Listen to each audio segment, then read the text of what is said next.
that time I got carried. I wanted to tell Brian about this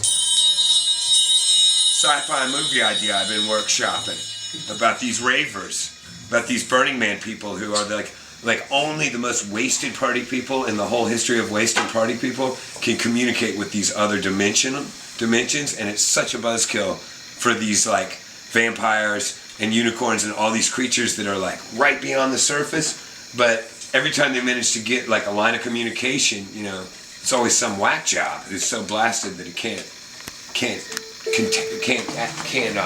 process any information, you know. All these really important messages just get lost. Stones that have been moving of their own accord in the sand, and there are these channels everywhere. And there's no tire tracks or footprints. The stones have been sliding around on their own accord, unsupervised in the middle of the night. I'm sitting here staring at it.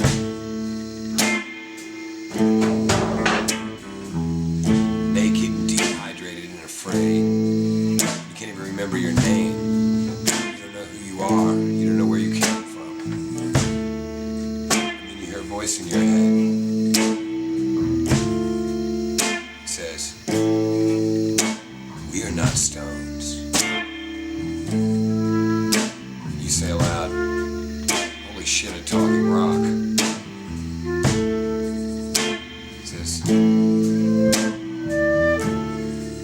"You're an ancient race.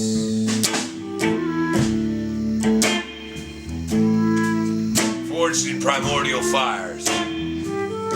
Creatures of such purity and light.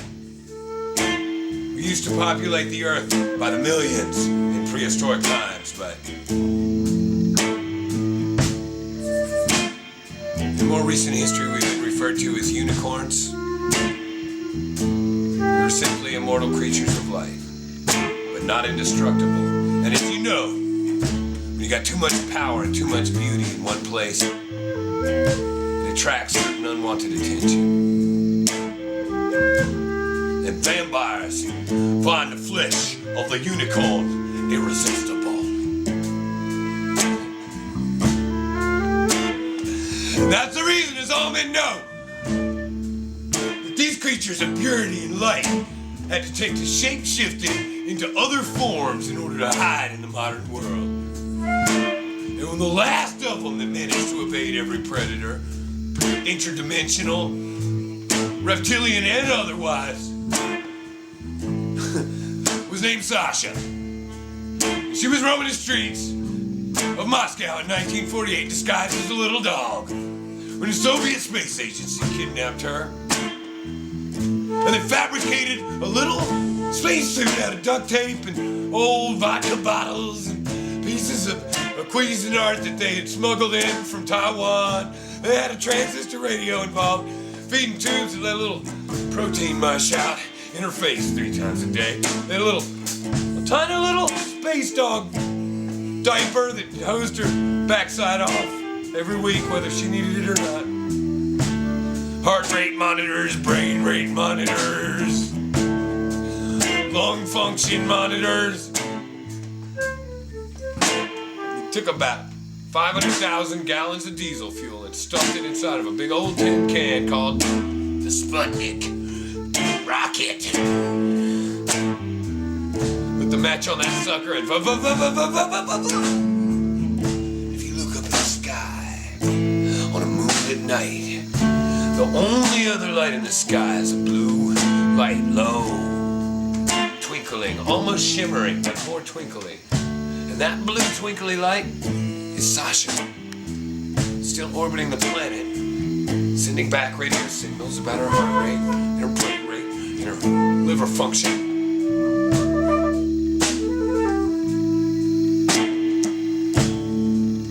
If you look real close. Anyway, I digress. I did not come here to talk about Russian engineering tonight. So the stone said to me,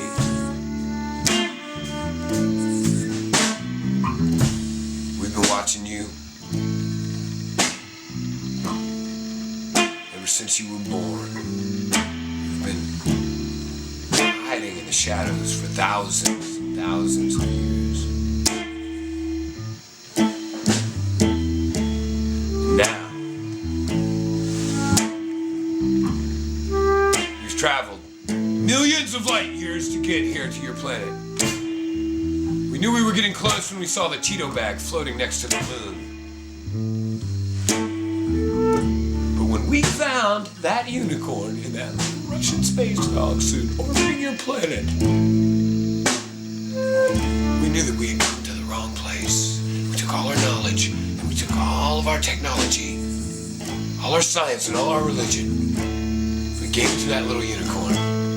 We flew away together.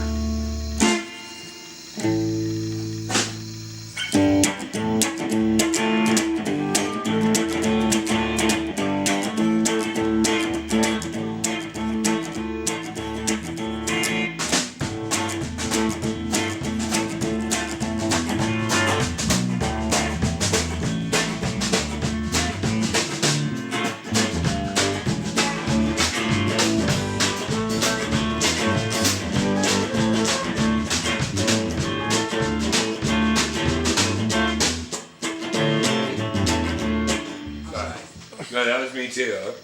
I lost you there, buddy. Yeah.